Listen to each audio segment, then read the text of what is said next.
Selamat Ya, apa malam kabar buat Ibu? pemerintah semua. Baik, Pak.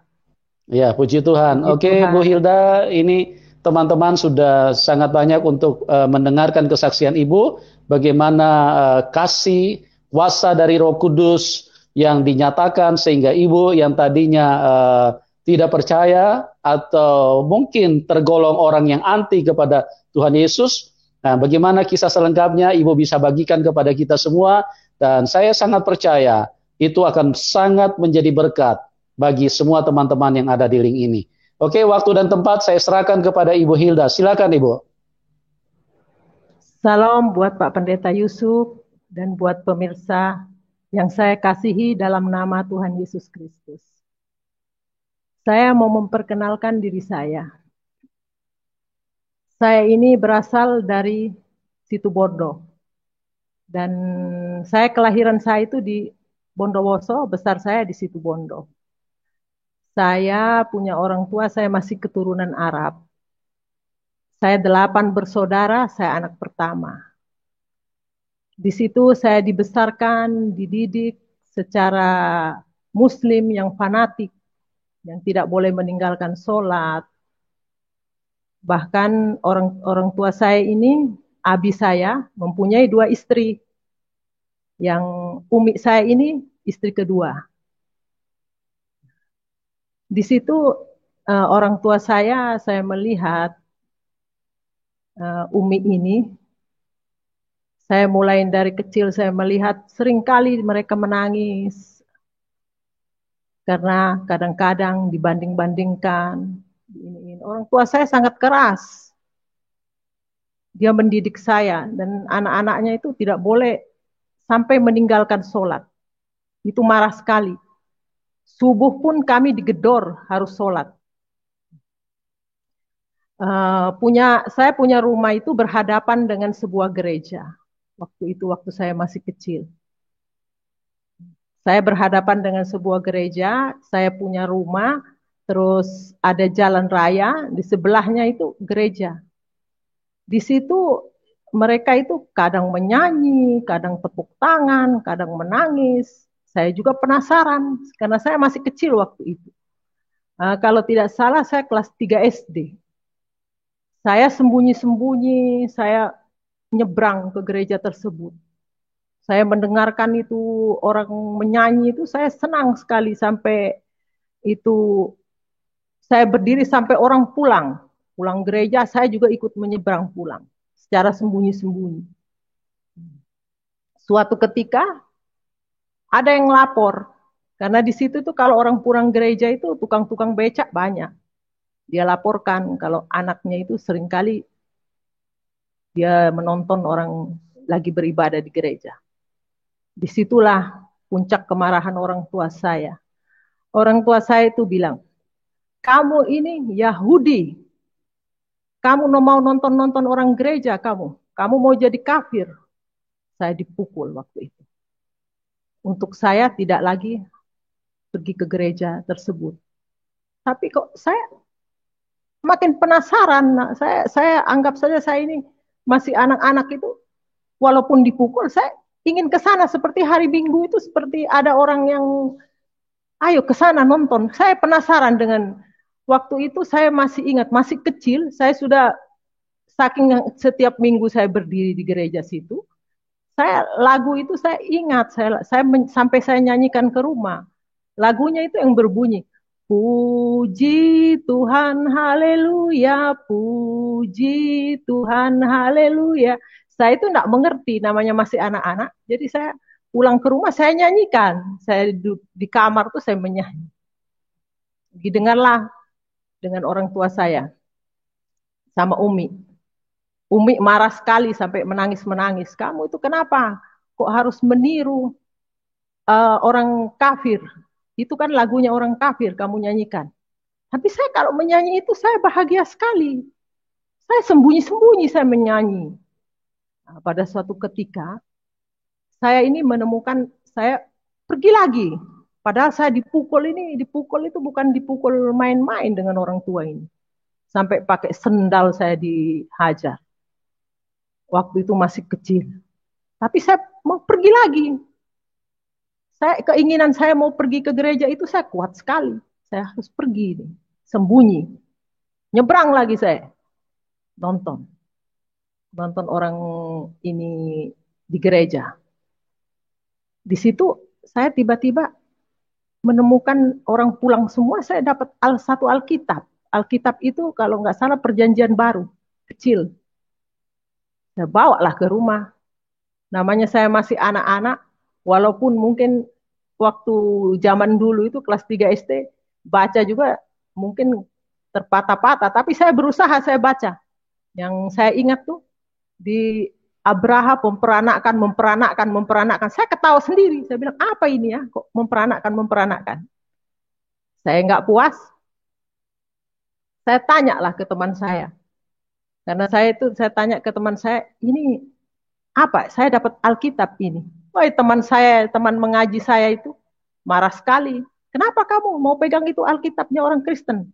Buang. Nah, lama kelamaan saya ini apa? Sembunyi di bawah bantal. Saya tidak buang Alkitab itu, saya tidak membuang Alkitab. Saya tetap sembunyi di bawah bantal. Saya baca lagi, baca lagi. Ketahuan adik saya yang nomor 2, dilaporin saya kalau saya itu. Jadi di dalam rumah itu tidak boleh ada Alkitab seperti bagaimana ya. Kalau ada itu, marah sekali seperti satu bencana itu Alkitab itu. Saya dimarahin, disuruh buang. Kalau nggak mau buang, suruh bakar. Jadi saya ini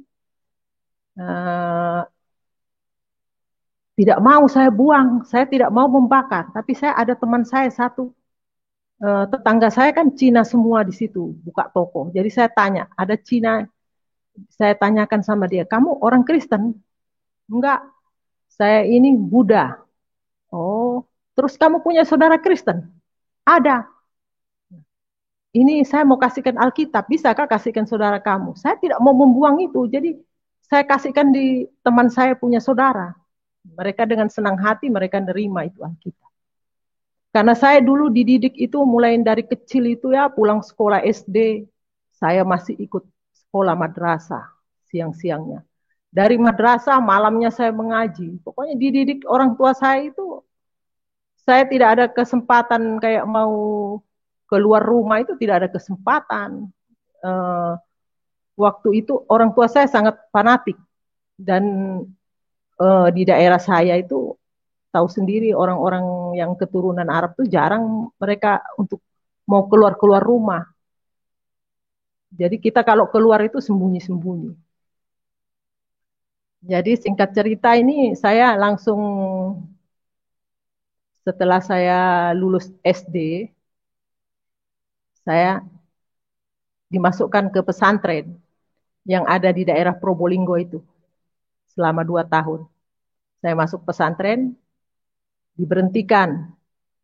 Jadi di pesantren 2 tahun itu saya kalau bilang sekolah itu tidak sampai selesai gitu, nah dikeluarin sama orang tua saya karena dia berpikir kan anak-anaknya ini tidak ada yang sekolah tinggi. Kalau sekolah tinggi dia bilang apalagi perempuan itu di dapur, jadi tidak perlu sekolah tinggi-tinggi. Intinya dia itu bisa berusaha berjuang sampai sukses dengan bisnisnya, jadi tidak perlu sekolah. Jadi anak-anaknya dididik seperti itu, tidak sekolah tapi bisa sukses gitu. Jadi kami ini anak pertama dari ini, tapi orang tua saya itu kalau di antara saudara itu mungkin saya yang paling sering dipukulin itu. Yang paling sering dipukul karena saya mungkin waktu masih kecil itu saya tidak membantah, tapi saya ya itu seperti tadi. Dilarang saya menonton orang gereja, saya pergi menonton. Pergi ke gereja sana. Terus setelah saya lulus dari pesantren, belum lulus, kelas 2 tahun saya di pesantren, saya pulanglah ke rumah. Pulang ke rumah, dia seperti biasa sudah saya di rumah saja, tidak kemana-mana. Kenallah saya dengan seorang Madura, laki-laki Madura. Itu pun ketahuan saya dipukulin, karena untuk suku yang keturunan Arab itu harus dia harus menikahnya dengan orang Arab, tidak boleh untuk menikah, apalagi walaupun sesama Muslim, itu tidak boleh, harus ada keturunan. Jadi saya dipukul sama orang tua saya. Dipukulin itu bukan main, saya dipukulin. Pakai selang saya dipukul. Saya paling sering dipukul dengan orang tua itu. Nah, habis itu setelah saya dipukulin, sudah saya berhenti, sudah enggak lagi saya berteman sama itu yang orang Madura itu. Nah, lama singkat cerita itu karena tetangga saya ini, ada satu tetangga saya ini orang dari NTT, Cina NTT. Di situ banyak cowok-cowok orang NTT. Nah, banyak sekali itu cowok-cowok orang NTT. Disitulah saya mengenal yang pujaan hati saya ini, yang sekarang. Terus ini saya kenalan dengan yang sekarang menjadi suami saya berkenalan di situ. Dia beragama Kristen. Orang tua saya marah sekali, saya tidak boleh berkenalan dengan orang-orang yang tidak seagama dengan saya. Dan di sebelah saya itu, saya punya teman. Satu teman saya itu orang Cina. Dia sangat akrab sekali, dekat dengan saya. Di situ saya mempengaruhi dia itu untuk mengikut saya. Karena yang teman saya itu bersaudara itu ya satu yang Cina itu ada yang beragama Muslim, ada yang beragama Kristen. Dua orang ini taat, dia ke gereja, sering ke gereja. Tapi yang satu teman saya ini tidak pernah dia ke gereja. Jadi saya ini sudah mulai pengaruhin. Kamu ikut saya sudah masuk Islam. Karena tidak ada agama yang diridoin itu, yang paling benar itu hanya Islam, saya pengaruhin. Dia itu karena dia tidak pernah ke gereja, dia tidak mengenal firman, dia percaya sama saya. Saya bawalah ke abi saya. Abi saya juga ngomong seperti itu. Akhirnya dia boleh bergaul karib dengan saya karena dia mau mengikut saya. Saya ajak terawih dia, saya pinjemi mukena, dia pergi. Hari Jumat saya ajak ke masjid. Walaupun mungkin perempuan itu tidak wajib ke masjid, tapi saya pergi ajak dia, saya mau melatih dia untuk dia mengikuti saya beragama Islam. Nah, habis itu si teman saya yang Cina ini sudah mulai bergaul hari-hari dengan saya. Setelah hari-hari dengan saya, dia mulai masuk terawih itu, dia ikut saya terus. Setiap hari terawih, dia ikut. Saya melatih dia untuk dia menjadi seorang Muslim. Tapi teman saya ya puji Tuhan, sekarang dia menikah dengan orang yang taat akan Tuhan. Waktu itu kan mungkin ya orang buta menuntun orang buta ceritanya. Seperti itu. Jadi kita sama-sama buta, sama-sama menuntun ke jalan yang ini. Sekarang dia ya puji Tuhan, teman saya itu menikah dengan orang yang setia dengan Tuhan. Makanya dia sekarang, kalau saya kadang-kadang saya teleponan, saya bilang saya mengingat masa lalu, dia ketawa. Dia katakan, orang buta menuntun orang buta. Di situ saya kalau mengingat itu. Nah, setelah saya ini ya ketemu dengan yang sekarang jadi suami saya ini, sebelum saya ketemu, orang tua saya itu bercerai. Saya sekitar umur belasan tahun sudah bercerai. Saya sudah besar, jadi pisah orang tua saya. Betapa ininya saya, 8 bersaudara, anak sudah besar-besar, ditinggalin. Di situ saya melihat orang tua saya ini makin terpuruk, umi saya ini. Memang saya akuin orang tua saya masih memberi jaminan terhadap umi ini. Memberi jaminan ya itulah ala kadarnya, nggak sepenuhnya seperti waktu sama-sama itu.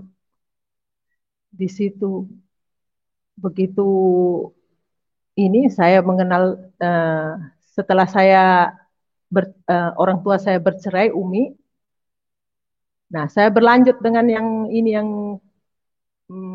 cowok idaman saya ini. Ketahuanlah Umi ini, saya berpacaran dengan seorang yang bukan Muslim. Menangislah Umi untuk saya jangan berteman lagi dengan uh, cowok idaman saya ini. Di situ saya pusing setiap hari saya diomelin hanya karena laki-laki yang beragama Kristen ini. Setiap hari saya diomelin, dikafir-kafirin, segala macam. Mati, kalau mati kamu jadi eh, kayunya api neraka kalau kamu sama orang Kristen. Neraka jahanam kamu. Gitu. Dan di masa remaja saya itu, saya sering kali kalau hujan deras itu, saya sering membayangkan itu kematian. Saya dalam hati saya itu seperti ini. Kenapa kalau mati itu saya harus ada siksa kubur? Karena seringkali guru-guru mengaji saya itu bicara seperti itu. Nanti 7 langkah setelah dikubur, orang-orang malaikat mungkar nakir itu akan datang. Dia akan mempertanyakan kamu. Seperti kalau saya nggak salah, saya masih ingat itu.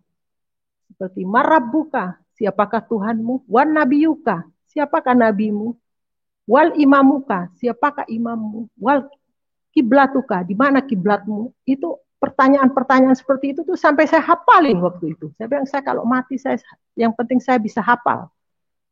Tapi ya itu setelah saya dan tidak sampai di situ dulu. Tidak sampai hanya siksa kubur. Ada lagi yang satu rambut dibelah 7. Satu rambut ini dibelah 7, dibawanya neraka. Apakah saya bisa melewati itu? Nah, di situ yang menjadi saya rasa ketakutan. Kalau saya sudah hujan deras, saya ketakutan. Saya membayangkan hanya kematian itu. Saya bilang ini mati kita, disiksa kita. Belum kita di neraka, dikubur pun sudah disiksa. Ada siksaan kubur yang sangat menakutkan. Tapi saya percaya orang-orang yang dari seberang itu ya, yang dari seberang yang sudah bertobat mungkin juga punya pikiran yang sama seperti saya. Karena itu untuk anak-anak itu baik lewat guru-guru mengaji itu seringkali diajarkan seperti itu. Disitulah saya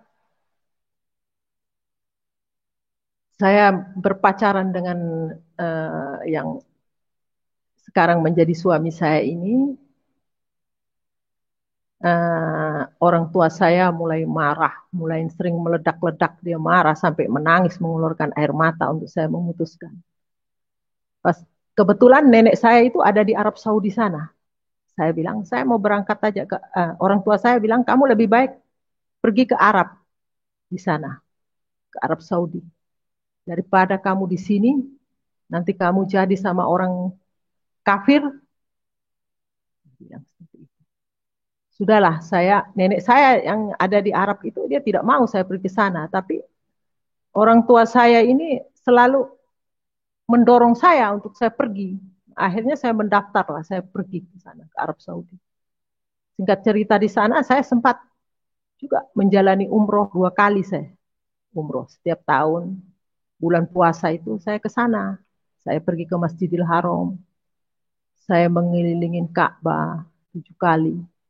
Habis itu saya lari-lari kecil antara Safa dan Marwah itu sudah saya lakukan. Menggunting rambut di sana itu sudah saya lakukan. Saya mau menjadi Islam yang taat. Di situ saya berdoa. Saya memohon. Bahkan Hajar Aswad itu saya mencium itu Hajar Aswad. Saya berusaha walaupun itu ada polisi di situ yang jaga, saya berusaha untuk saya bisa mencium Hajar Aswad. Karena itu kalau waktu saya dulu kalau sampai bisa mencium batu hitam itu adalah ya, keberuntungan. Tidak semua orang yang bisa mencium. Di situ, habis itu saya setelah 2 tahun saya pulang kembali ke Indonesia. Secara tidak disangka, tidak ada kabar berita sudah bertahun-tahun dengan cowok pujaan hati saya ini. Tiba-tiba saya kan eh, ya suami saya ini dia mantan petinju. Dia seringkali kalau tinju itu dia datang ke situ Bondo. Dia mau bertinju. Kebetulan waktu saya datang dari Arab kira-kira 2 minggu, saya nggak tahu dia kalau mau datang karena saya tahunya dia sudah di Jawa Barat, tidak ada lagi di tempat saya. Di situ saya diketemukan di rumahnya, kebetulan istri pelatihnya itu teman saya, akrab dengan saya. Saya pergi ke sana, tiba-tiba ada ini yang cowok ini, yang cowok idaman saya ini ada di situ. Disitulah saya bertemu kembali, menyambung kembali, cinta lama bersemi kembali di situ saya dengan cowok saya ini. Nah, habis setelah dia bertanding, dia kasih alamat sama saya, sudah sepakat sudah. Saya bawa saya akan lari. Karena tidak mungkin saya kalau kawin dengan orang Madura yang itu mau nikah aja, kalau saya berani menikah tidak boleh, tidak diizinkan. Mau dilamar aja tidak diizinkan. Harus sama-sama. Di situ saya langsung pergi saya. Saya tinggalin kota Situbondo. Saya tinggalin, saya cari alamat Jawa Barat. Disitulah saya mulai bersama-sama dengan suami saya itu. Bersama-sama mengurus pernikahan. Suami saya suami saya itu bilang, yang calon suami saya ini bilang, kamu mau menikah apa? Terserah kamu. Karena dia bukan orang Kristen yang taat. Mau menikah Islam ya silahkan, mau nikah Kristen ya silahkan, tergantung dari kamu saja. Saya pikir, saya ini kalau menikah Islam, pasti sudah saya dicerai. Di tengah perjalanan pasti sudah dicerai. Itu karena melihat kondisi orang tua saya seperti itu, anak sudah besar-besar bisa dicerai, apalagi ini. Jadi saya seperti itu. Saya memilih, saya bilang karena teman saya pernah bercerita sama saya. Pernikahan Kristen itu tidak dapat diceraikan. Karena apa yang sudah Tuhan persatukan tidak dapat diceraikan oleh manusia. Jadi saya memilih, saya mau menikah secara Kristen saja. Disitulah saya menikah di Jawa Barat. Setelah saya menikah di Jawa Barat, orang tua dari suami saya sakit, sakit keras, disuruhlah pulang. Walaupun pulanglah saya ikut suami saya ke timur, di daerah timur sana. Nah, walaupun orang tua suami saya ke sana, orang tua ibu dari suami saya ini sudah meninggal. Jadi orang rame-rame. Mereka hanya menungguin saya dengan suami saya datang. Meninggal. Setelah itu, saya ini saya sering ikut ibadah. Tapi mulai itu hati saya ini kok gak ada damai sejahtera ya dalam hati saya. Sama aja kayaknya saya ini. Kayaknya biasa-biasa saja saya ikut ibadah ini. Tidak ada yang ibadah saya itu tidak ada yang bagaimana ya. Seperti saya masuk pergi ibadah itu dengan pulang itu sama saja. Tidak ada yang firman itu menyangkut di saya juga enggak. Saya biasa-biasa saja. Bahkan saya bingung lagi. Saya bingung. Apa ya saya ini kok ada patung ya. Bingung di situ saya. Kenapa saya harus menyembah patung? Saya bertanya lah dengan suami saya. Kenapa kok harus ada patung? Kita berdoa kok harus menghadap ke patung? Itu lambang, bukan kita menyembah patungnya, tapi itu lambang sebuah lambang. Itu pun saya tidak, masih bingung. Ah, lambang kok patung gitu. Sampai saya ini ingin sekali kembali ke agama saya yang semula. Ketika suami saya itu keluar rumah, saya mulai ikut sholat. Karena saya pernah di Arab Saudi itu tanpa mukena, kain panjang pun bisa saya lilit menjadi mukena. Jadi saya di kamar itu saya sholat. Sholat. Saya mau kembali lagi. Saya nggak nggak ada damai sejahtera juga saya tidak ada, kayak macam biasa-biasa saja. Disitulah saya saya ini mulai malas sudah saya mau ikut beribadah, mulai ogah-ogahan sudah karena saya tidak yakin yang mengganjal hati saya itu sebuah patung. Di situ tiba-tiba setelah saya sembahyang, saya sholat, tiba-tiba ada orang yang mengetuk pintu. Seorang ibu. Ibu ini masuk. Kalau di daerah suami saya itu orang biasa katakan selamat siang, selamat pagi, itu tidak ada kata salam, tapi ibu itu mengatakan salam. Saya bingung. Salam. Saya bilang selamat siang karena saya tidak tahu itu salam apa. Saya persilahkan masuk. Waktu itu mertua saya tidak ada. Ipar saya pergi kerja, mertua saya kan lurah di sana. Jadi mereka pergi ke kantornya. Tidak ada. Sunyi, tidak ada. Tidak ada orang. Saya kan waktu itu saya tinggal dengan mertua saya. Satu rumah. Ibu itu berbicara, dia katakan sama saya. Dia berbicara tentang, dia katakan, di tempat sini ini banyak sekali orang yang membuat, katanya,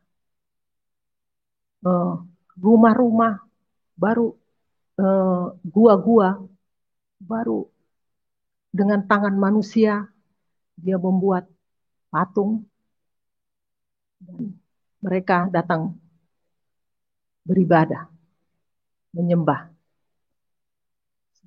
Banyak sekali kuasa kegelapan di sini. Loh, ibu ini kok, saya berpikir, kok ibu ini tahu perasaan saya ya? Saya itu, yang saya bingung itu tentang patung itu, tapi kok ibu ini tahu bahwa itu yang menjadi kayak eh, kebingungan saya tentang patung itu. Disitulah saya mulai berbincang-bincang. Saya banyak bertanya dengan ibu itu tentang patungan yang saya tanya.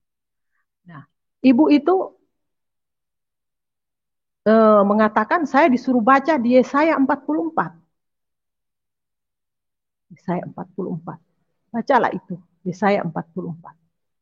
Jadi kamu berpegang dengan Yesaya 44, dengan firman Tuhan. Di situ mereka uraikan bahwa jangan menyembah berhala, menyerupai apapun juga. Semua itu mereka baca. Setelah dibaca, mereka berdoa untuk saya. Dia bilang, yang saya ingat itu doanya, ilalang dengan gandum akan dipisahkan. Saya penasaran dengan ibu ini. Saya bertanya, ibu ini dari mana? Tempat tinggalnya di mana? Nah, ibu ini katakan, saya dari atas. Nah, karena posisi rumah mertua saya itu di bawah, di atas itu ada rumah lagi, ada rumah. Saya pikir ini karena di atas itu ada tetangga mertua saya itu seorang hamba Tuhan, ibu pendeta juga. Saya pikir ibu ini temannya yang dari Malang mungkin. Nah, saya dalam hati berpikiran begitu, dari atas ya pikir saya atas itu karena itu ada rumah di bawah, ada rumah di atas, tetangga itu di bagian atas. Jadi saya pikir ke sana. Saat ibu itu ada di dalam rumah mertua saya merasakan damai sukacita yang luar biasa. Saya tidak ingin ibu itu keluar dari rumah.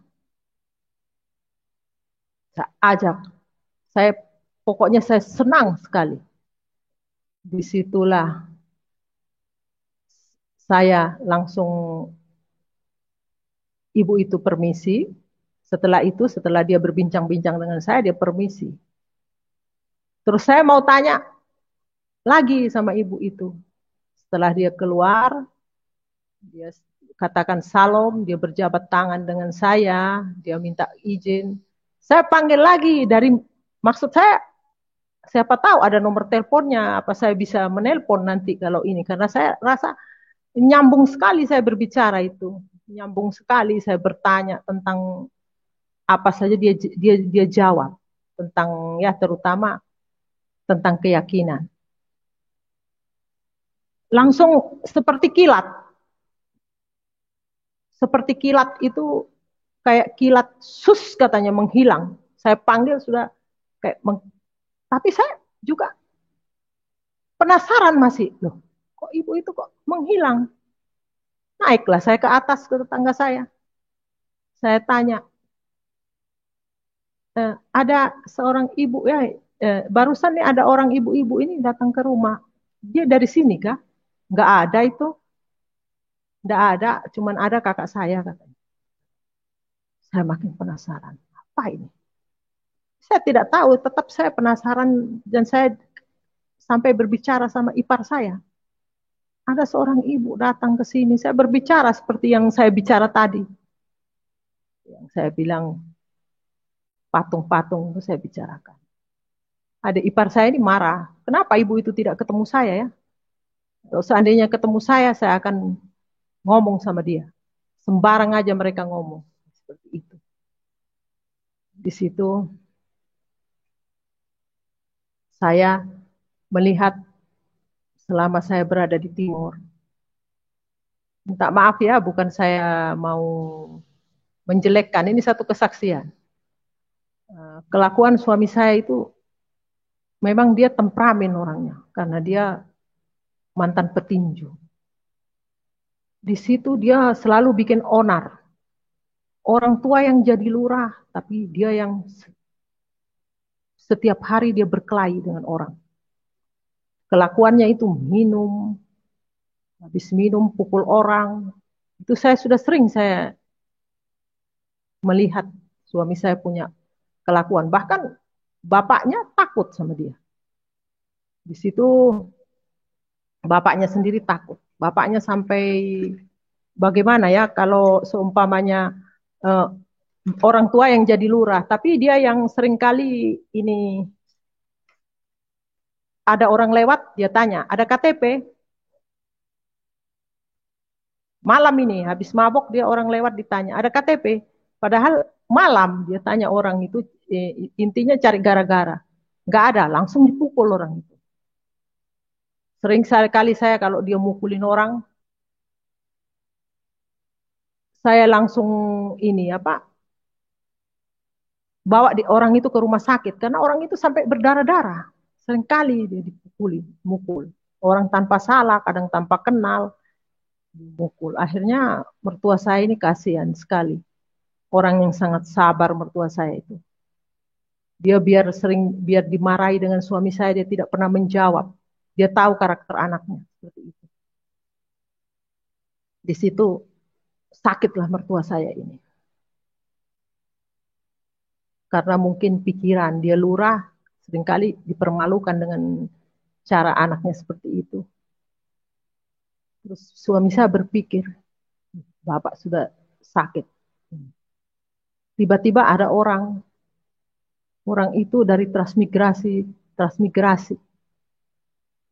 Dia sepertinya sukses di transmigrasi. Dia sementara saya bingung juga, saya dalam hati saya tidak mungkin tinggal di sini terus kalau suami saya ini terus-terus kelakuannya seperti ini, sifat aslinya sudah keluar di daerahnya sendiri. Di situ akhirnya orang itu bercerita tentang transmigrasi, tertariklah suami saya untuk mau ikut. Saya bilang, ya ayo sudah kita merantau, saya bilang. Daripada di sini kasihan juga Bapak. Saya bilang, kasihan juga dengan adik-adik. Karena adiknya itu tidak boleh salah. Kalau salah, main tangan terus, main tangan. Di situ saya merantau. Nah, saya melahirkan anak kedua. Karena melahirkan anak kedua, meninggal. 15 hari saya pergi merantau. Saya melahirkan anak kedua itu, anak saya meninggal. Saya pergi merantau. Merantau ikut transmigrasi. Sampai di Kupang, di situ saya bertemu lagi dengan seorang hamba Tuhan, orang Arab. Saya ketemu di situ. Ada satu orang ajak saya ibadah, saya ketemu orang Arab, seorang pendeta. Saya dalam hati, ternyata bukan saya sendiri ya, yang keturunan Arab. Ada lagi, laki-laki lagi, dia masuk Kristen. Waktu itu ibadahnya memang saya rasakan betul-betul luar biasa. Mereka punya khotbah juga luar biasa, sangat ini saya, sangat diberkati. Sementara saya nunggu untuk mau berangkat transmigrasi. Saya ikut transmigrasi. Setelah sampai saya di transmigrasi di satu pulau, bingung juga saya. Transmigrasi ini ternyata kayak dikasih lahan pekarangan, dikasih rumah. Suami saya sudah mulai bingung. Dia bilang, ini kita ini kalau ikut transmigrasi ini kayak seperti gelandangan ya, padahal orang itu bilang enak-enak, ternyata kita kayak begini, kita dikasih rumah, dikasih lahan, disuruh kelola sendiri. Sementara saya dan suami saya ini tidak ada basic tani, tidak tahu. Cuman suami saya untungnya dia mengajak satu orang dari daerahnya itu, diajak, masih bujang, diajak untuk bersama-sama jadi pengikut saya. Nah, disitulah mereka itu mulai tanam-tanam sudah untuk kehidupan selanjutnya ya, bertanam seperti mulai tanam singkong, pisang, labu, terus nenas-nenas, buah-buahan, pepaya di halaman rumah itu ya, puji Tuhan, daerahnya subur memang. Jadi apa yang ditanam itu berhasil. Disitulah. Baru jarak ke kota itu sangat jauh, jauh sekali, jauh. Kalau sekarang mungkin sudah enak karena sudah diaspal. Kalau dulu itu lumpur semua. Kalau hujan itu lengket sekali, sandal itu bisa putus kalau pakai sandal. Jadi kita itu merantau di situ, nah mulai sudah suami saya di situ ada sebuah gereja, suami saya pergi ke gereja. Dia bahkan pimpin juga di situ di satu gereja, di tempat ibadah itu dia pimpin. Terus saya ini saya bertemu dengan seorang Sulawesi. Saya tanya sama dia lagi, kamu ibadah di mana? Saya tanya sama dia. Saya ibadah di sini, dia bilang. Di tempat lain dia ibadahnya. Terus saya bilang, kamu ibadah itu ada patungnya ya? Enggak boleh. Enggak boleh ada patung, dibilang begitu. Karena sudah tertulis itu di Alkitab kan, dibilang gitu. Kamu coba main-main ke rumah saya. Saya main-main karena dia bilang enggak ada patungnya, coba ke rumahnya dia. Disitulah dia keluarkan Alkitab juga tentang Yesaya itu 44. Loh, sama. Yesaya 44. Habis itu saya dikenalkanlah dengan seorang hamba Tuhan. Hamba Tuhan itu ini saya sebut namanya Pak Heri Raranta, orang Manado. Disitulah saya mulai bertanya tentang ketuhanan ini. Saya mulai bertanya tentang Tuhan Yesus itu. Saya makin penasaran, saya haus, saya terus setiap hari. Saya nggak kenal siang, nggak kenal malam, saya pergi. Sampai suatu ketika saya diketahui dengan suami saya. Suami saya marah sekali. Awas ya Pak Pendeta itu, saya datengin. Kalau perlu saya bunuh dia. mempengaruhi orang untuk mau masuk ke gerejanya. Saya katakan, saya tidak pernah dipengaruhi, saya sendiri yang datang. Saya bilang begitu. Tapi tetap dia menyalahkan pendeta itu. Bikin malu kamu. Saya sudah di gereja sini, kamu ke sana. Terus waktu itu saya karena sudah belajar banyak dengan hamba Tuhan ini, saya katakan dengan suami saya, kita cari keselamatan masing-masing. Karena keselamatan ini kita cari masing-masing. Kalau menurut kamu, kamu bisa selamat, kamu bertumbuh di situ, saya tidak pernah memaksa kamu. Saya juga jangan kamu paksa. Saya akan mencari keselamatan saya sendiri. Akhirnya, karena saya terus-menerus jawab seperti itu, dia diam sudah. Gereja ya masing-masing gereja. Lah masing-masing gereja kami jalani. Terus saya sudah mulai bisa berbicara firman sudah dengan suami saya. Suami saya itu walaupun dia beragama dari kecil, dia tidak tahu firman, tidak mengerti. Di situ apa yang saya dapat dari pendeta saya bicarakan. Cuman dia bilang, kan di situ ada ibadah keluarga. Jangan coba-coba adakan ibadah di sini. Saya nanti dilihat orang, saya malu karena saya bukan gereja di situ. Saya malu. Tidak mau dia ibadah. Saya ini biarkan dulu. Karena saya rindu rumah saya itu mau ditempatin untuk beribadah. Saya mulai rindu, mulai penasaran dengan Tuhan ini. Mulai bagaimana ya kalau kasih mula-mula itu. Mungkin saudara juga rasakan seperti saya yang rasakan. Di situ saya ngomong lagi dengan suami saya. Ini nanti ibadah di sini ya. Dia menolak lagi. Saya bilang, kalau kamu menolak Tuhan, kamu juga akan ditolak. Orang datang ke sini nih, Tuhan ini datang ke sini untuk beribadah, bukan untuk mau bikin macam-macam, saya bilang. Akhirnya dia pikir mungkin benar. Dia izinkan sudah. Ya sudah, kamu beribadah. Tapi saya tidak ada ya, saya tidak mau ikut-ikut ibadah.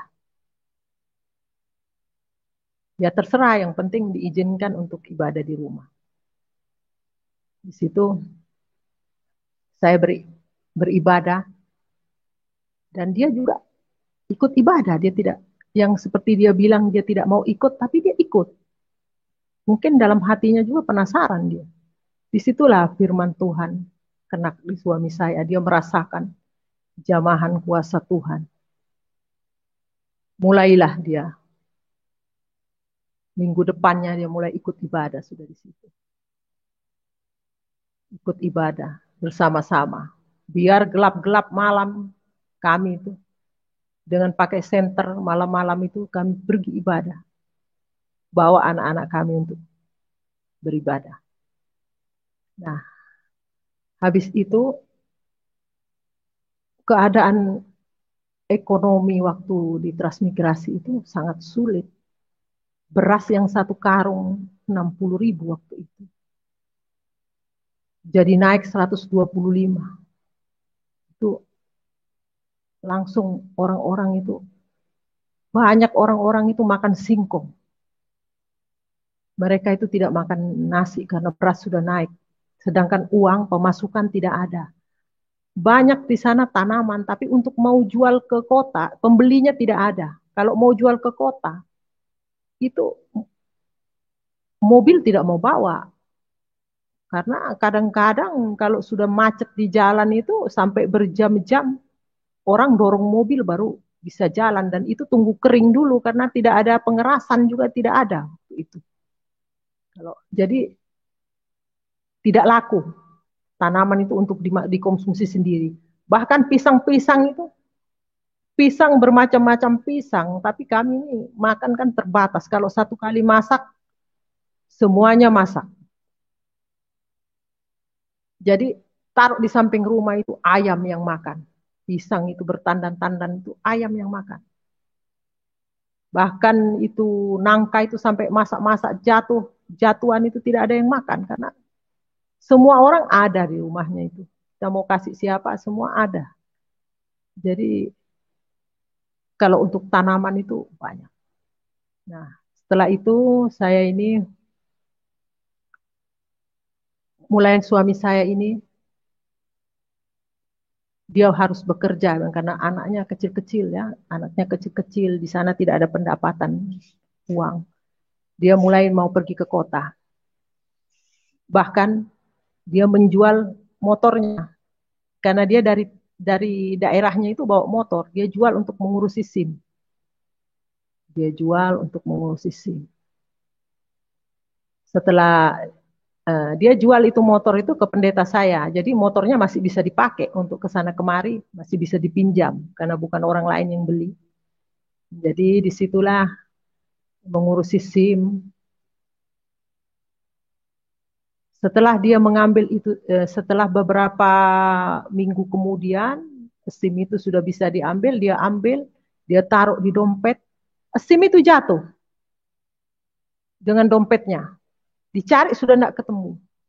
Terus saya tanya, apakah ada orang lewat waktu kamu naik motor? Ada, tapi siapa yang lewat itu saya nggak tahu. Pokoknya saya jalan, ada orang lewat dengan anak kecil katanya. 2 orang. Tapi dia tidak tahu itu siapa orangnya. Saya bilang, sudahlah kita berdoa. Saya bilang begitu. Percaya bahwa dompet itu akan kembali lagi ke kita. Saya bilang begitu. Saya berdoa, malam saya bermimpi.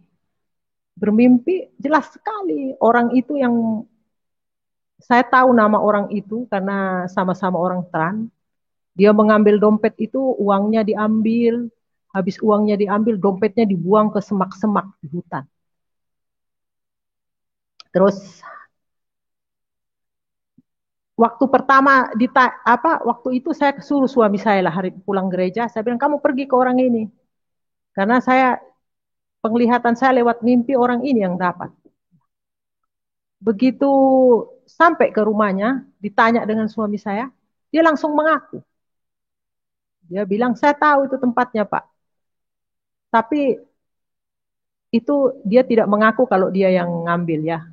Dia bilang, karena ada uangnya, uangnya diambil memang. Saya lihat di dalam mimpi itu uangnya ambil, dompetnya dibuang. Cuman orang itu berbohong, bilang orang lain yang dapat, dan saya tahu tempatnya orang itu yang buang. Tapi dalam mimpi itu orang itu yang mengambil. Cuman karena dia tidak mengaku karena uangnya sudah diambil.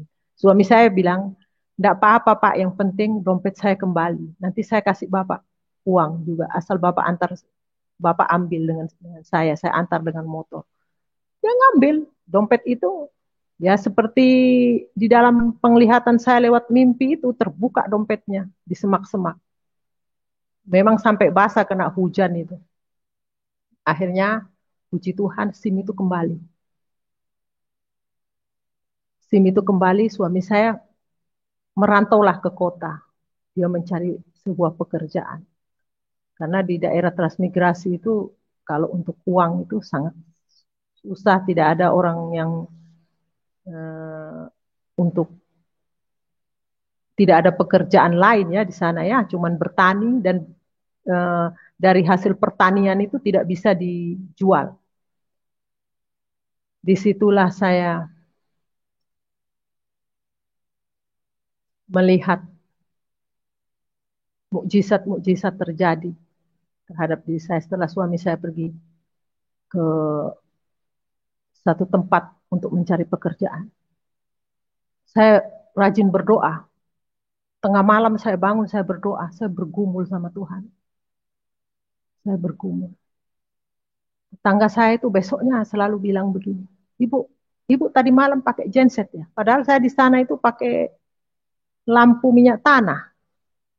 Bahkan kalau tidur itu ditaruhnya satu aja di tengah-tengah supaya cahayanya itu ini. Enggak, kenapa Pak?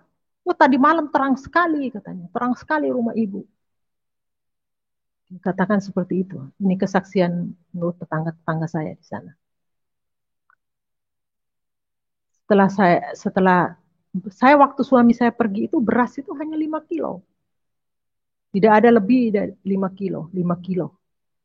Saya taruh di 1 tong. Setiap hari saya mengambil beras itu. Setelah beberapa minggu saya lihat beras ini kok tetap segini. Padahal saya ambil-ambil terus. Setiap hari saya makan dengan kenyang. Bahkan ayam-ayam, saya banyak ayam waktu itu. Saya hambur kasih ayam, saya kasih ayam makan itu ya. Saya kasih makan ayam. Ada orang yang melihat saya kasih makan ayam dengan beras karena waktu itu kebanyakan orang di transmigrasi itu makan singkong, pisang. Jadi kamu kok bisa buang-buang beras? Katanya. Sementara ini kita lagi susah. Kamu buang-buang ini beras, kasih ayam. Kamu makan ya? Saya makan saya bilang saya mau masak, saya makan ya sewajarnya sampai kenyang. Bahkan sisa-sisa nasi itu saya kasihkan ayam. Bahkan orang itu saya ajak makan juga, ajak makan. Beberapa hari kemudian 2 hari kemudian orang itu datang minta beras sama saya. Saya kasih. Saya kasih ya kira-kira 4 mok gitu. 4 kaleng-kaleng susu cair itu saya kasih 4 kaleng. Saya mau bikin bubur, anak saya kasihan katanya. Dia tidak makan ini nasi katanya. Tidak makan bubur. Tidak ada beras, dia bilang. Nah, berjawa sampai 2 bulan, beras itu tetap saja. Suami saya kan belum dapat kerja. Beras itu tetap saya ambil, tetap tidak berkurang. Saya masak, bahkan saya kasihkan orang, tetap segitu. Dia tidak bertambah banyak, tapi tetap posisi yang 5 kilo itu. Di situ saya rasakan mukjizat. Luar biasanya Tuhan. Baru ini kali saya merasakan mukjizat yang sangat luar biasa. Di situ saya, kebetulan pendeta saya ini pulang Manado waktu itu. Datang dari Manado, saya bercerita dengan pendeta saya. Memang pendeta saya katakan memang tidak ada yang mustahil kalau kita berserah benar-benar kepada Tuhan. Kalau kita melekat sama Tuhan, tidak ada yang mustahil. Disitulah saya merasakan mukjizat yang sangat luar biasa. Beras 5 kilo dimakan sampai 2 bulan lebih.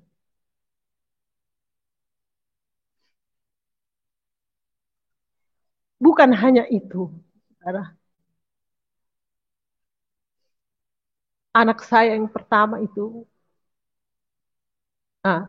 siang-siang saya pergi ke pendeta karena saya penasaran tentang Tuhan ini. Saya selalu bertanya tentang Tuhan. Pendeta saya. Kalau secara manusia mungkin pendeta saya itu, kalau secara manusia pasti bosan. Nggak siang, nggak malam, nggak pagi saya datangin hanya bertanya tentang ketuhanan Yesus. Di situ saya,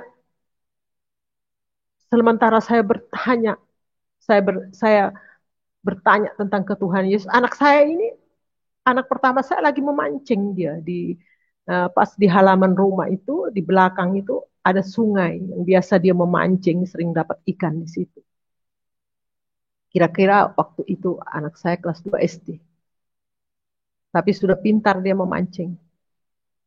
Tapi dia juga rajin sekolah minggu. Setelah itu saya di Pak Pendeta, saya pulang, saya mendapati anak saya ini seperti ketakutan dia masuk dalam rumah, demam badannya. Saya tanyakan sama anak saya, kenapa kamu kok kayak ketakutan? Saya melihat belalang. Belalang berkepala manusia botak. Nah, di depan rumah saya itu ada ada pohon ubi tahunan itu. Dia hinggap di situ. Saya lihat itu terbakar itu, pohon itu, daun-daun itu layu. Terus saya bilang dalam nama Yesus, dalam nama Yesus saya bilang. Terus terbakar di situ Mama katanya. Disitulah saya lihat memang daun itu layu. Jadi iblis ini tidak suka ketika saya bertanya-tanya tentang Tuhan, maka anak saya yang mau diserang. Tapi untungnya anak saya itu sekolah minggu, jadi diajar untuk menengking kalau ada sesuatu. Di situ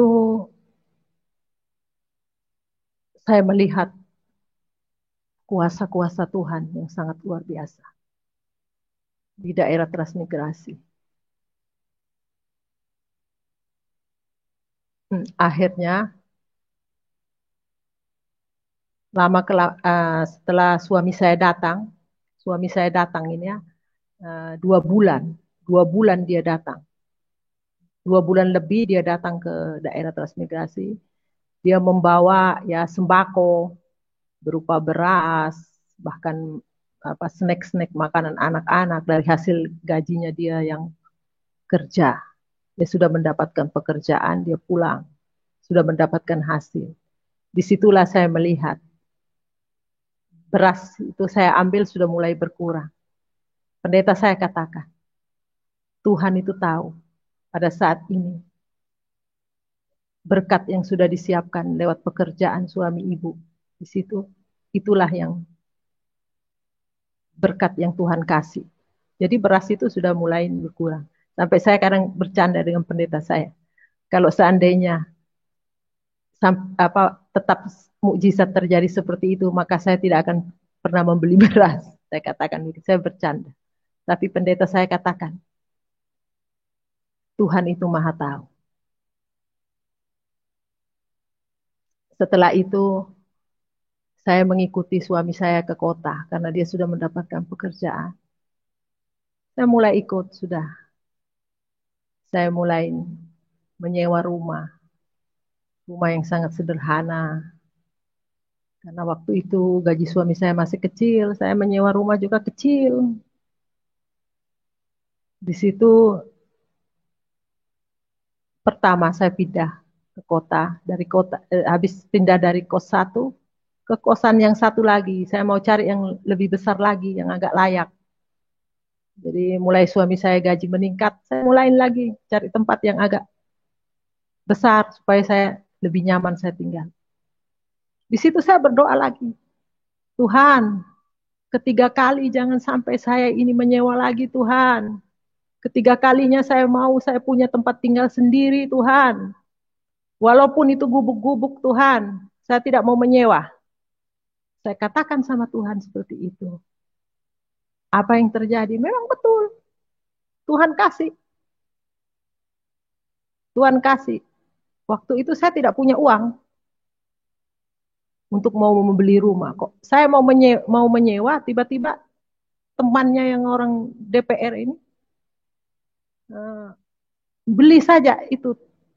Ada orang mau jual tanah ke dia, tiba-tiba dia bilang suruh saya yang beli. Saya mentara saya tidak punya uang. Akhirnya saya akan nanti saya akan berikan uang itu sekian. Saya bilang saya masih cari tambahannya ini. Berapa lagi saya harus cari tambahannya? Tiba-tiba ada lagi DPR 1 karena tahu saya mau beli rumah, suami saya bercerita, dikasih lagi. Saya hanya menambah sedikit saja sesuai dengan kemampuan saya yang ada di tangan saya uang. Saya menambah, disitulah saya punya tanah dengan rumah yang sederhana. Ya sesuai permintaan saya bilang gubuk, ya seperti gubuk-gubuk. Itu rumah pertama yang saya beli. Disitulah Tuhan kasih. Saya pindah dengan rumah sendiri sudah di kota. Karena saya bilang sama Tuhan ketiga kali, saya tidak mau menyewa lagi Tuhan. Saya mau punya rumah sendiri. Walaupun gubuk-gubuk, dan memang sesuai doa dijawab, saya dikasih gubuk. Rumah yang sederhana, saya dikasih, yang saya dapat tinggal beberapa tahun di situ. Ya sepuji Tuhan, itu sudah saya mengucap syukur sama Tuhan atas semua kebaikan Tuhan.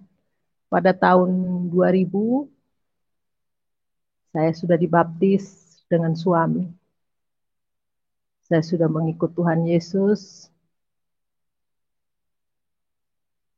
Setelah saya dibaptis, saya mulai setia sama Tuhan. Ya, lewat kesaksian-kesaksian, saya perorangan. Dulu belum ada live seperti ini, jadi saya kesaksian ke perorangan. Di situ ada beberapa jiwa yang sudah diselamatkan. Ada orang dari Manado sana yang sudah masuk ikut suaminya, masuk ke Muslim. Dan dia terkena penyakit leukemia. Saya katakan kembali, Tuhan Yesus adalah dokter di atas segala dokter. Karena sakitnya yang sangat parah, dokter itu menyuruh dia itu untuk mencuci darah. Sementara dia tidak mampu untuk mencuci darah karena dia hanya berkebun saja. Jadi satu hari dia semaput itu berkali-kali. Berkali-kali semaput. Sudah tidak ada kalau secara manusia dia itu tidak dapat sembuh. Bahkan dia itu sudah dirukia berkali-kali. Menurut dia. Tidak bisa. Akhirnya saya suruh kembali, dia kembali. Dia kembali, suaminya masing-masing agama. Anaknya juga tetap dia katakan suaminya, kamu tidak apa-apa, kamu mau kembali, tapi saya dengan anak saya tidak akan ikut kamu. Tapi saya dengan sabar, saya datang. Saya bawa hamba Tuhan yang sekarang sudah almarhum. Bapak Siagian. Saya datang, walaupun saya tidak kenal panas, tidak kenal hujan, saya datang. Kalau saya ajak bicara, suaminya itu tidak pernah menyaut. Diam saja. Saya tidak tahu maksudnya apa dia mau ikut atau tapi saya berbicara terus sama suaminya. Saya terus berbicara tentang firman, tentang kesaksian saya. Pada akhirnya mereka sekeluarga sudah diselamatkan. Puji Tuhan. Itu semua karena kemurahan Tuhan. Ada lagi satu orang Arab dari Kupang. Maaf saya tidak sebut nama ya. Orang Arab itu dari Kupang, dia bertemu dengan teman suami saya. Teman suami saya itu bercerita, ada katanya uh, orang kakak itu dia panggil suami saya kakak. Ada kakak di sana punya istri itu orang Arab, tapi dia Kristen. Dia datang ke saya. Dia datang. Oh, mari saya datang. Nggak bisa, dia harus kembali. Harus kembali dia ke Islam. Kenapa dia mau masuk Kristen? Tidak ada orang Arab mau masuk Kristen karena dia nggak tahu. Kalau orang Arab sekarang sudah banyak masuk Kristen. Yang saya ketemu hamba-hamba Tuhan itu banyak sekali laki-laki, perempuan. Saya mengenal mereka. Cuman mereka mungkin belum atau tidak berani untuk bersaksi. Saya tidak mengerti. Tetap kita berdoa biar dia mau bersaksi di live-nya Pak Yusuf. Nah, di situ datang ke rumah. Dia itu berbicara sama saya supaya saya mau kembali. Saya juga berbicara tentang firman Tuhan sama dia. Saya menceritakan semua kesaksian saya, apa. Semua yang saya tahu itu saya saksikan sama dia. Nah, pada akhirnya dia mengikut Yesus. Bahkan istrinya pun dia mengikut Yesus. Sudah diselamatkan. Ya, puji Tuhan. Saya percaya kuasa Tuhan itu memang dahsyat. Kuasa Tuhan itu luar biasa. Tidak ada yang tidak mungkin bagi Tuhan. Apalagi saya melihat di live Pak Yusuf ini. Orang-orang Aceh yang begitu fanatiknya. Sudah banyak sekali yang menerima Yesus. Itu bukan secara kebetulan. Memang dia dijamah oleh Tuhan. Tuhan sendiri mengatakan, bukan kamu yang memilih aku, tapi aku yang memilih kamu. Itu memang benar. Bahkan di gereja saya yang sekarang saya sedang bergereja. Di situ banyak orang-orang yang dari seberang. Yang sudah menerima Tuhan Yesus sebagai Tuhan. Dan mudah-mudahan kita berdoa biar mereka mau menyaksikan seperti yang saya live sekarang ini. Biarlah boleh membagi berkat dan banyak jiwa-jiwa yang diselamatkan. Saya percaya lewat kesaksian ini, lewat live Pak Yusuf Manubulu, banyak jiwa-jiwa yang diselamatkan. Jangan takut saudara untuk mengenal Tuhan Yesus. Dia adalah Tuhan. Dialah ada jalan keselamatan untuk menuju kepada surga yang kekal.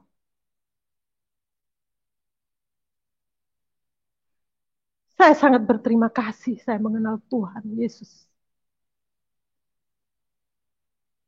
Saya merasakan perubahan di dalam diri saya.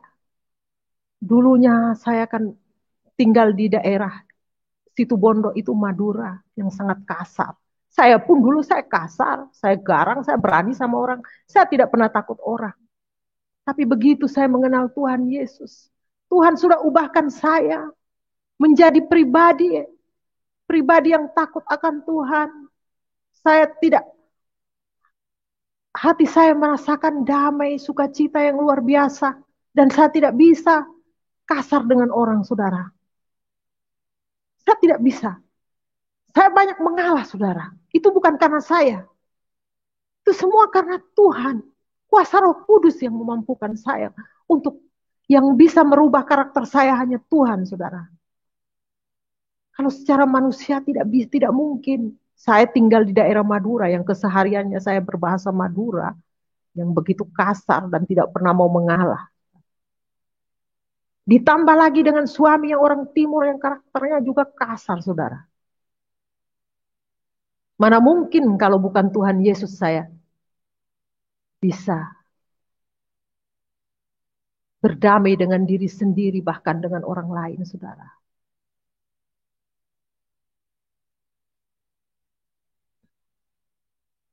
Nah, ini yang belum yang tadi terlewatkan, saudara.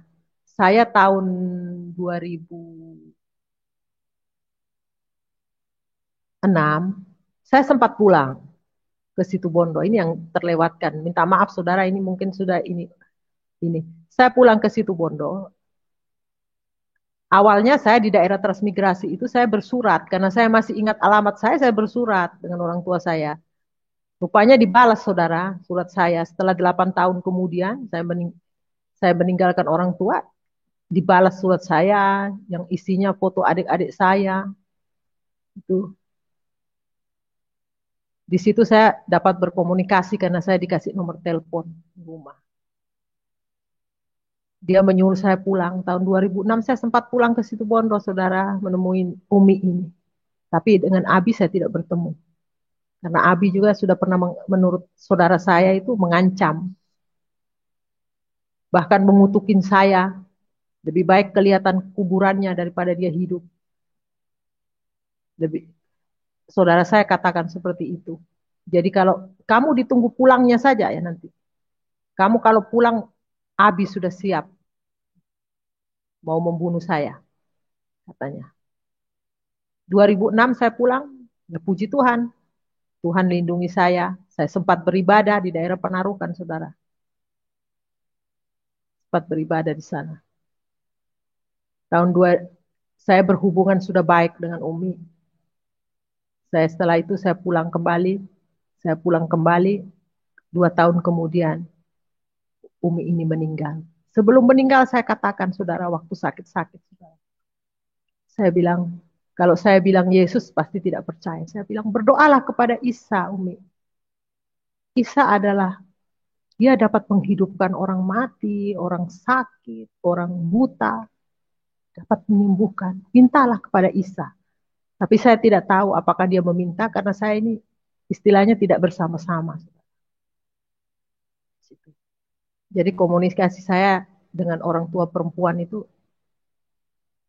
sudah baik. Setelah beberapa tahun kemudian itu, baru mereka mau menerima saya. Bahkan dia mendoakan saya. Dia nelpon sama suami saya titip anak saya, jaga dia baik-baik. Kamu, mudah-mudahan kamu bahagia, mendapat rezeki yang banyak. Dia katakan seperti itu, dia mendoakan.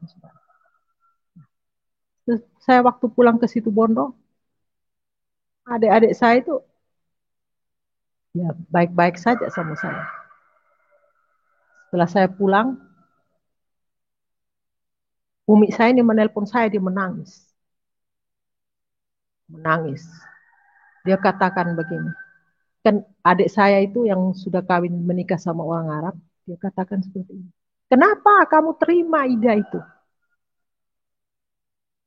Nanti yang lainnya itu, kan ada adik saya yang bungsu belum menikah. Nanti yang lainnya ikut-ikutan masuk Kristen.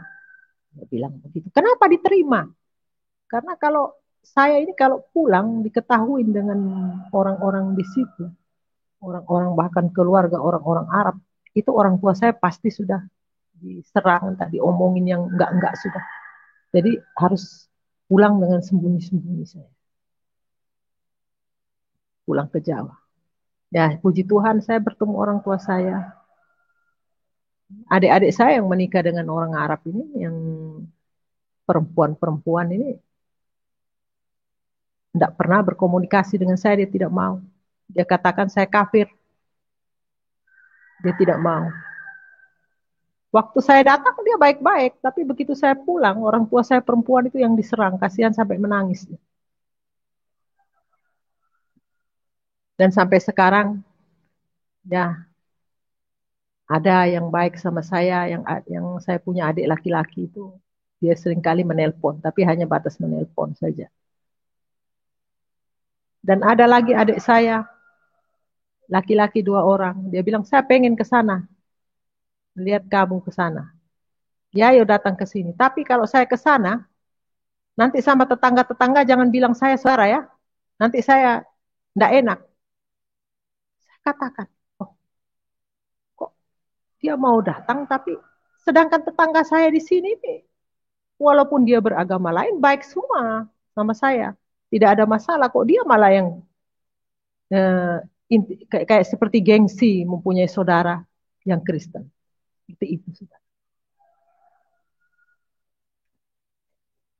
Di situ saudara ya, saya kesaksian saya, mari saya saudara, saya berterima kasih. Semoga kesaksian ini boleh menjadi berkat saudara. Dan banyak jiwa-jiwa yang diselamatkan. Saudara. Jangan takut saudara. Jangan takut untuk bersaksi. Mari saudara. Para murtadin-murtadin. Bersaksi. Karena lewat kesaksian ini, banyak jiwa-jiwa yang akan diselamatkan saudara. Jangan pernah takut, saudara. Inilah kesaksian saya. Terima kasih, Pak Pendeta. Iya, puji Tuhan. Haleluya, luar biasa sekali. Bagaimana kuasa Tuhan yang sudah mengubahkan seseorang Ibu Hilda. Dan bukan hanya diubahkan imannya, tetapi mengalami kasih Tuhan yang sempurna, mengalami mujizat-mujizat yang supranatural, dan itu adalah pembuktian bahwa kepercayaan yang dimiliki seorang Ibu Hilda adalah kepercayaan yang benar, bukan kepercayaan yang sia-sia. Karena Tuhan Yesus adalah pribadi yang bisa membuktikan dirinya sebagai pribadi yang dapat dipercaya. Jikalau kita menguji emas yang murni, maka Tuhan Yesus jauh lebih teruji daripada semua apa yang kita anggap murni di dalam kehidupan ini. Kenapa? Karena memang dialah Tuhan yang benar, dialah Tuhan yang berasal dari apa yang menjadi kebutuhan semua kehidupan manusia.